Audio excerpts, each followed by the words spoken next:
నువ్వు చిత్రీకరించి రాత్రికి రాత్రి కూల్చేసే ప్రయత్నం చేస్తే ఎవరు కూడా ఊరుకోవడానికి సిద్ధంగా లేరు.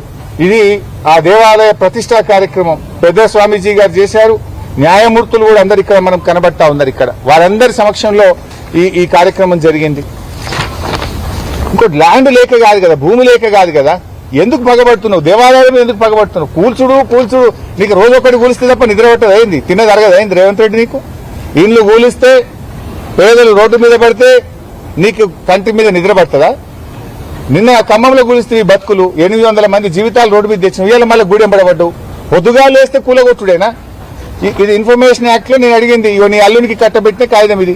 ఇదే సర్వే నంబర్ 2019 239 సర్వే నంబర్లో పక్కనే భాగ్యలక్ష్మి మినరల్స్ పేరు మీద నీ అల్లునికి అక్రమంగా కట్టుబెట్టిన కాగితం ఇది.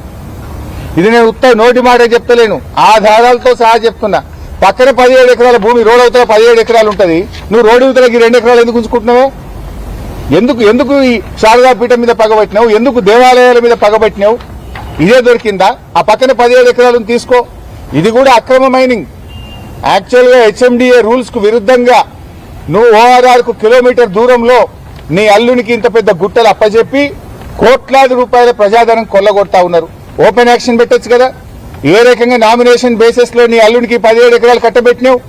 అది ప్రజాధనం కాదా? యాక్షన్ పెడితే కోట్ల రూపాయలు ప్రభుత్వానికి ఆదాయం వస్తుండే. యాక్షన్ పెట్టకుండా లోపల కాగితం పెట్టించి 17 ఎకరాలు నీ అల్లుడికి ఇచ్చి గుట్టల్ని కొల్లగొడుతున్నావు.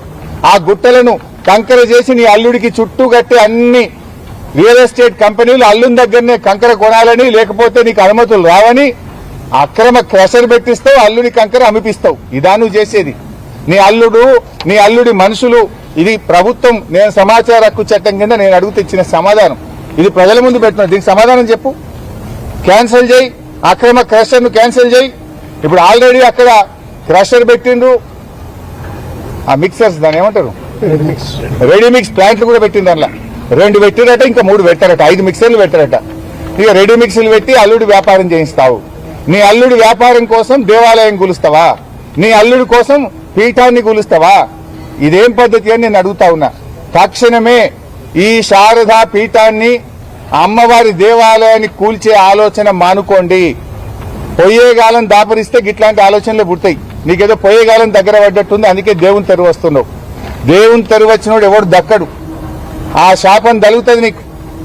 నువ్వు ఇప్పటికైనా పిచ్చి పిచ్చి ఆలోచనలు బంద్ చేసి దేవాలయాల పరిరక్షణకు పూనుకో, దేవాలయాల నిర్మాణాన్ని చేయి. గాని కేసీఆర్ ఆనవాళ్లు జరిపేస్తా అనే పేరు మీద దేవాలయాన్ని కూలిస్తే ఎవరు కూడా చూస్తూ ఊరుకోవడానికి సిద్ధంగా లేం.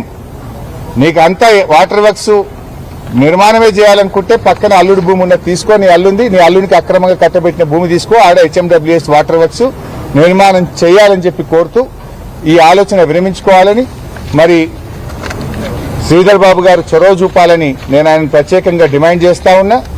లేదంటే పెద్ద ఎత్తున భక్తులందరూ